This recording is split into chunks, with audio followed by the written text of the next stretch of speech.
On the road, as soon as we got in the car, Dad started singing his crazy song.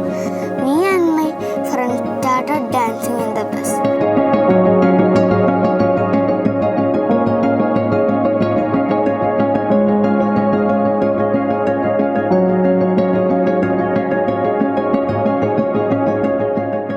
Sera ഒരിക്കൽ അച്ഛനോട് ചോദിച്ചു, ഈ writers എന്ന് പറയുന്നത് യഥാർത്ഥ മനുഷ്യരാണോ?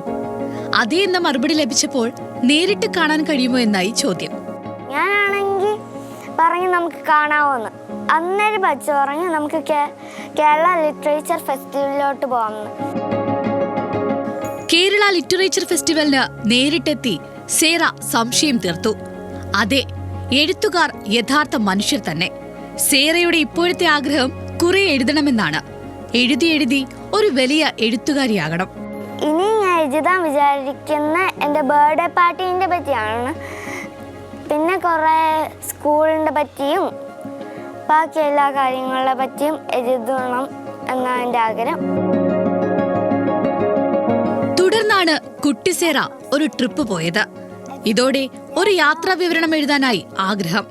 ഭംഗിയായി എഴുതിയാൽ പബ്ലിഷ് ചെയ്യാമെന്ന് അച്ഛനും. അങ്ങനെ ദ മിസ് അഡ്വഞ്ചേഴ്സ് ഓഫ് നീള എന്ന കുഞ്ഞ് യാത്രാ വിവരണം പുറത്തിറങ്ങി.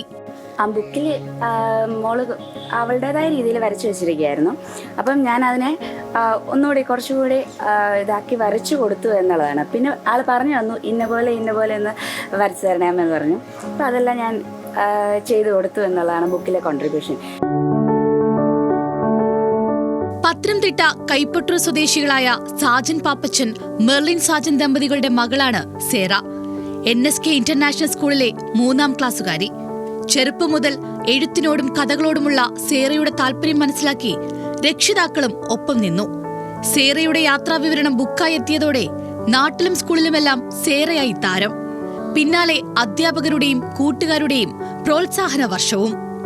Every seconds feel like a minute, every minute feels like an hour, every hour feels like an old, and we want food.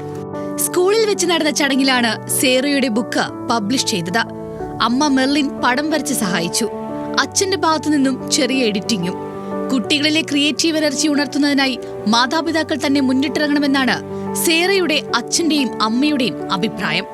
യഥാർത്ഥത്തിൽ ഞങ്ങൾ ഈ ഒരു മാതൃക മുന്നിൽ വെച്ചത് മറ്റു കുട്ടികൾക്ക് അതൊരു പ്രേരണയാകാൻ വേണ്ടിയാണ്. നമ്മൾ ഇത്തിരി നേരം കുട്ടികളോടൊപ്പം സമയം ചെലവാക്കാൻ തയ്യാറായാൽ നമ്മുടെ കുട്ടികളിൽ എന്തോരം കഴിവുകളുണ്ട്. ആ കഴിവുകളെ അങ്ങേയറ്റം വളർത്തിയെടുക്കാൻ സാധിച്ചാൽ, അതിലേക്ക് നമുക്ക് കുട്ടികളെ ഡൈവേർട്ട് ചെയ്ത് വിടാൻ സാധിച്ചാൽ, ഇപ്പം നമ്മൾ നേരിടുന്ന പല പ്രശ്നങ്ങൾക്കും അതൊരു സൊല്യൂഷൻ ആവും.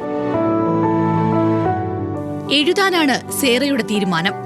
നിറയെ വായിക്കണം, അറിയപ്പെടുന്ന ഒരു എഴുത്തുകാരിയാകണം.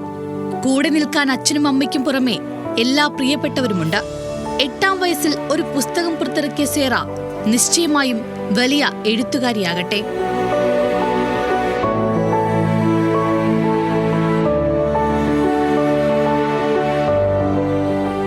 സേറയോടൊപ്പം ടീം ന്യൂസ് മലയാളം, പത്തനംതിട്ട.